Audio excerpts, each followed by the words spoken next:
Saya masuk ke sana, sudah langsung belajar bahasanya itu sudah nyambung, harokatnya nyambung.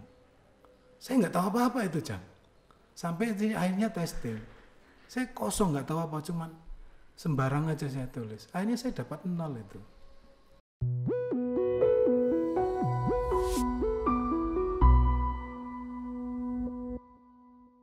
Assalamualaikum warahmatullahi wabarakatuh. Waalaikumsalam warahmatullahi wabarakatuh. Alhamdulillah sore ini selepas hujan Rumah Literasi Waskita kedatangan teman saya Mas Yul Amrozi. Kita dari Waskita Channel akan meluncurkan program baru ya, namanya Ngaji Primbon. Sebetulnya awalnya sih ngobrolin buku gitu, tapi kemudian kita diskusi mengerucut pada Ngaji Primbon gitu. Dan kita narasumbernya tetap yaitu Mas Yul Amrozi. Beliau masa mudanya cukup keren, seorang rocker, aktivis mahasiswa, dan dia salah jurusan atau tidak ada sastra Arab untuk uninya. Nah, kita akan ngobrolin soal primbon. Ya, kebetulan Rumah Literasi Waskita punya 6 buku primbon dari Bental Jemur Ada Makna. Sebetulnya ada 8 ya, cuma kita kurang 2, mudah-mudahan ada nanti yang nyumbang gitu. Mas Yul, boleh memperkenalkan diri? Oh iya. Oke. Terima kasih Ujang. Nah, ini panggilan kesayangan kita semua, Ujang. Kemudian orang-orang di sini juga panggilnya Mbah Ujang. Nggak tahu kenapa dia perpaduan tua dan muda. Tiba-tiba dia bisa digelari Mbah itu agak-agak, kalau bahasa Inggrisnya suspicious gitu. Agak mencurigakan. Oke, nama saya Amrozi atau Yul Amrozi. Saya satu umuran lah sama Pak Ahmad Abdurrahman ini, alias Mbah Ujang. Secara angka. Kita dulu SMA bareng di Sosial SMA 1 Brebes. Ya. Kemudian ketika kita kuliah, Mas Abdurrahman ini kuliah di Semarang. Ya. Saya kuliah di Jogja. Kalau Mas Ahmad Abdurrahman ini ngambil jurnalistik atau? Iya, betul. Benar? Kalau saya kebetulan mampir di sastra Arab. Itu sebenarnya lebih merupakan mungkin karma atau kutukan ya. Anugerah lah. Karena dulu begini ceritanya Jang, ini agak panjang dikit nggak apa-apa ya. Waktu saya kecil, ya, SD gitu, saya masuk madrasah di Babul Huda di Pesanggerahan Brebes. Nah, kemudian waktu itu dia punya cabang di Nurul Hidayah. Nah, kalau orang Brebes tahu kan, di wilayah sekitar Sakal Putung situ. Saya ke sana, saya masuk, itu sudah masuk kelas 2. Bukan kelas 1. Langsung kelas 2. Saya masuk ke sana, sudah langsung belajar bahasanya itu sudah nyambung. Harokatnya nyambung. Saya nggak tahu apa-apa itu Jang. Sampai akhirnya testing. Saya kosong nggak tahu apa, cuman sembarang aja saya tulis. Akhirnya saya dapat 0 itu. Saya malu. Akhirnya saya nggak melanjutin madrasah itu. Nah, begitu saya kelas 4 SD, saya dimasukkan lagi ke yang benar gitu loh. Saya masuk ke madrasah Ihsaniyah yang di pulau itu dekatnya kereta api. Saya masuk dari kelas 0, ibaratnya dari kelas 1. Nah, dari sana saya paham sampai kelas 4. Tapi begitu kelas 4 berarti saya SMP kelas 3 kan? Waktu itu rumah saya agak jauh sehingga saya tidak lulus di madrasah. Nah, karena saya tidak lulus itu, diluluskan. Kemudian ternyata nasib membawa saya begitu habis SMA, saya sempat tidak kuliah 1 tahun, akhirnya masuk yang mau menerima nilai saya ya cuman sastra Arab UGM itu. Melanjutkan madrasah. Pada tahun 92. Ya, ini melanjutkan madrasah sebetulnya itu ya. Iya. Oke, kenapa sekarang tertarik dengan ngobrolin ngaji primbon tadi ya? Ya itu tadi karena saya sempat ragu itu, soalnya ngaji kok primbon gitu.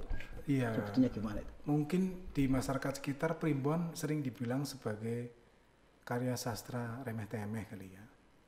Atau ya kadang orang menganggap itu kan generasi sekarang. Generasi saya juga begitu. Kalau kakek-kakek kita sakral malah, kitab sakral. Iya ya mungkin ya. generasi saya mungkin waktu itu nganggap ini wah, apalagi latar belakang pendidikan agama saya yang banyak ini kafir gitu. Ini khurafat, ini bid'ah, segala macam kan.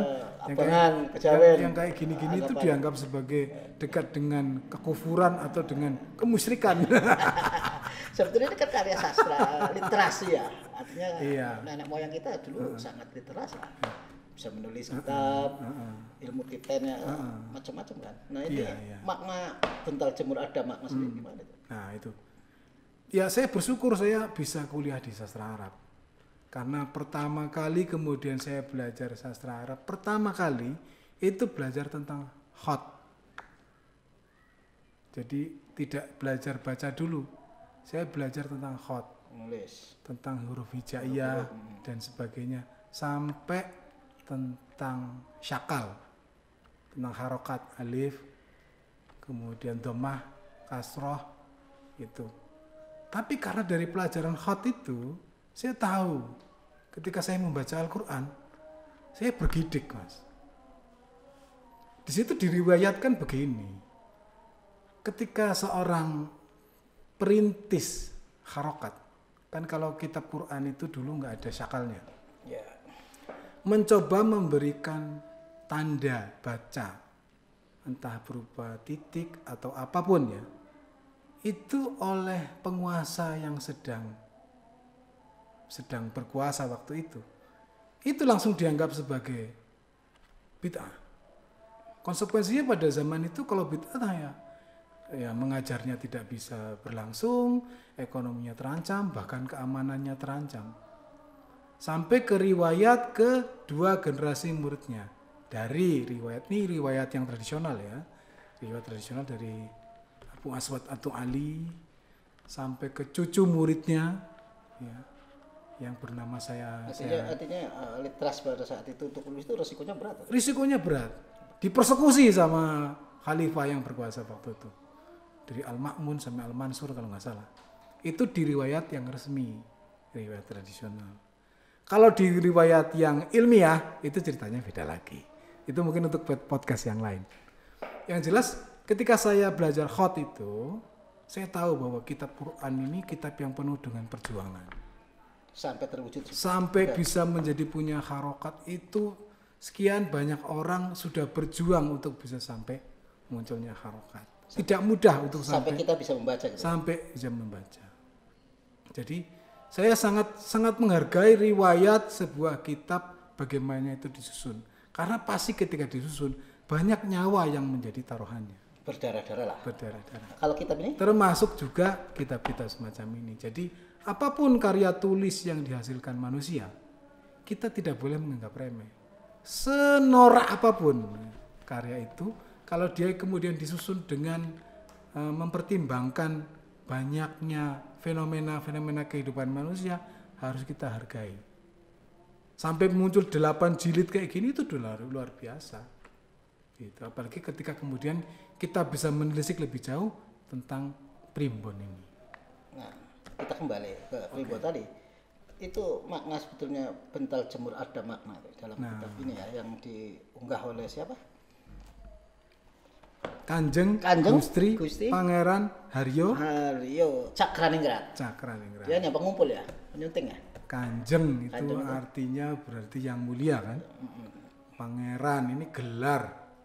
Pangeran itu gelar tertinggi sebenarnya. Pangeran. Gelar tertinggi bagi seseorang. Bangsawan. Iya, pangeran. Karena dia yang diikuti, dingengeri, itu namanya disebut pangeran. Haryo ini sebutan manusia mulia. Arya. Ingat kan? Arya. Suku bangsa Arya. Jerman. Nasi. Iya, manusia unggul. Makanya dia disebut Haryo. Nah, Cakraningrat ini gelarnya dia. Cakraningrat itu kan artinya cakra. Cakra itu berarti apa? Bintang kan? Nah, Cakraningrat, bintang yang ada di bumi ini. Ningratan. Di atas bumi. Bintang yang ada di atas bumi.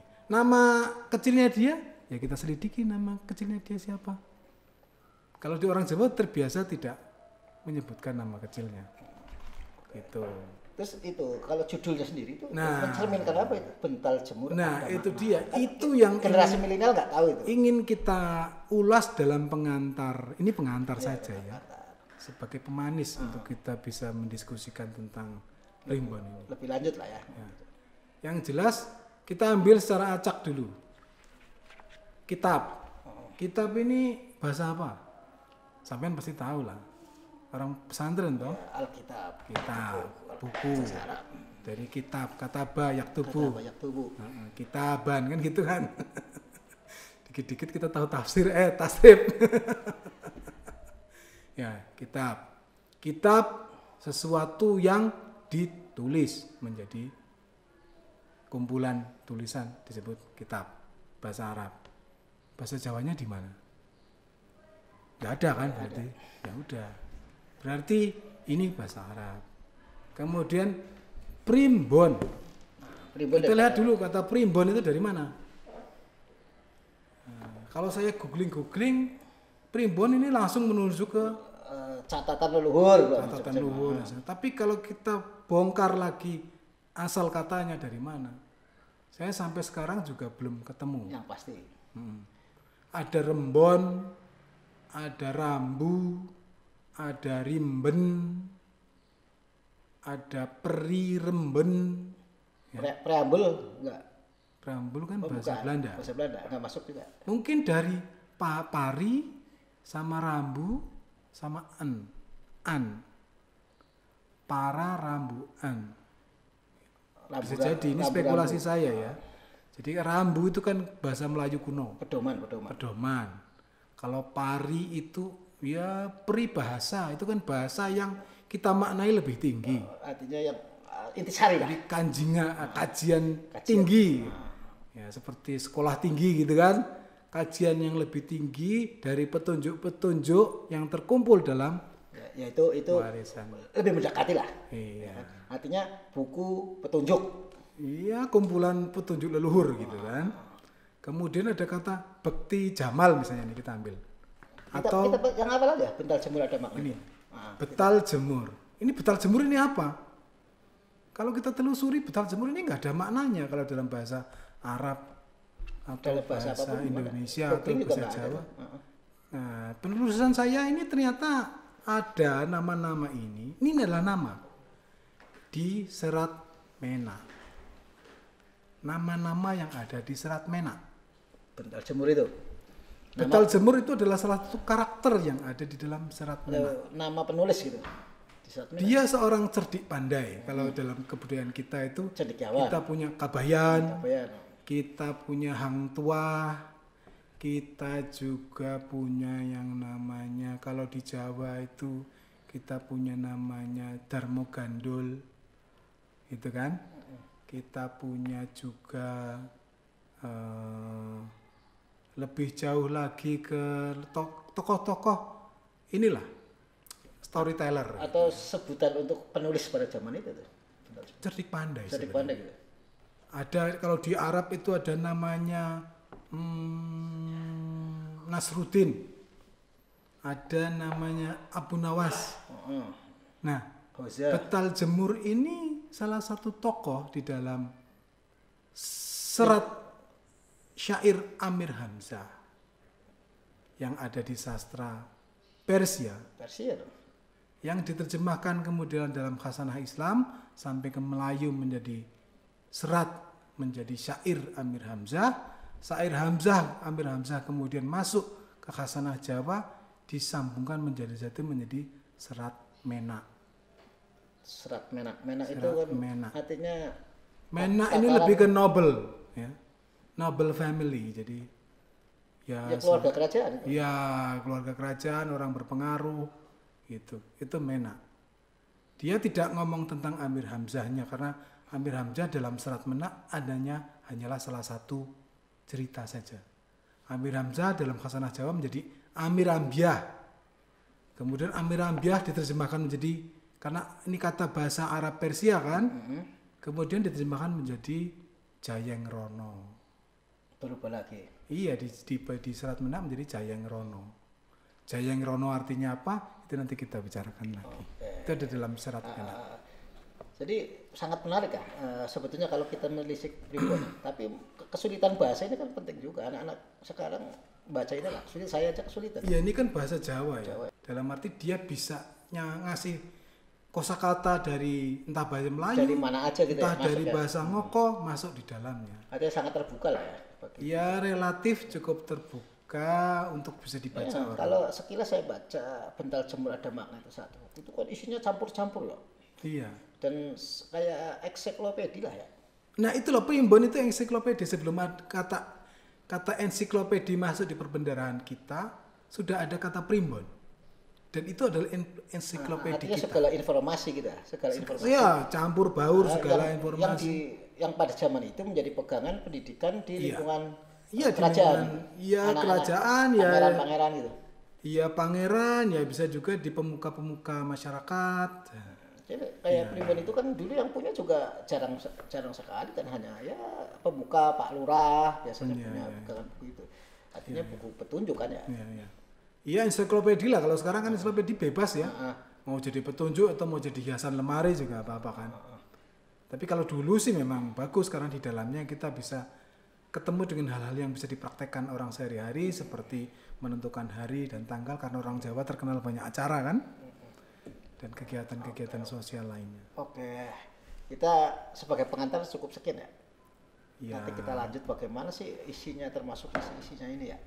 Iya. Sebelum kita tutup, Boleh Pak. kata-kata ini seperti betal jemur, kemudian bekti jamal. Ini Atasadur ini nama kitab. Kalau ini nama karakter. Ini nama karakter juga. Ini bapaknya betal jemur, bekti jamal. Bekti Jamal. Jadi kalau dalam urutan, barangkali baca bekti jamal dulu sebelum betal jemur. Mungkin begitu. Nanti kalau sudah dua ini, baru kita masuk yang namanya Atasadur, kitab kebijaksanaan. Atau kemudian masuk ke Luqman Hakim, tentang salah seorang cerdik pandai juga yang namanya Luqman Hakim. Kemudian setelah ini bagus, kita bisa masuk ke Qamarul Samsi untuk astrologi. Astrologinya. Kita punya astrologi juga ya. Kemudian kita masuk ke Quraisyin. Ini tentang Jongko Joyoboyo katanya. Ramalan-ramalan juga. Dan ini tentang yang praktis-praktis. Ajri Mantrawara, Yoga Brata, Raja, hal-hal yang sangat populer. Mantra-mantra, doa-doa lah ya. Iya. Artinya kalau mau jadi dukun boleh baca ini. Ini edisi semuanya dianggap kita sebagai dukun. Yang kurang dua ya. Kurang dua di dalamnya tadi saya lihat ini yang kurang itu adalah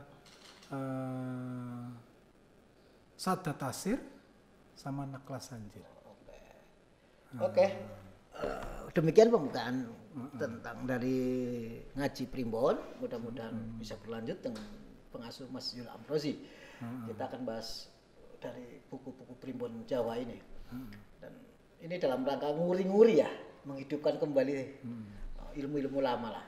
Mudah-mudahan bisa aplikatif dan bisa diterima dalam membudayakan literasi budaya. Saya kira cukup sekian. Mudah-mudahan bermanfaat. Terima kasih Mas Oji. Terima kasih. Salam.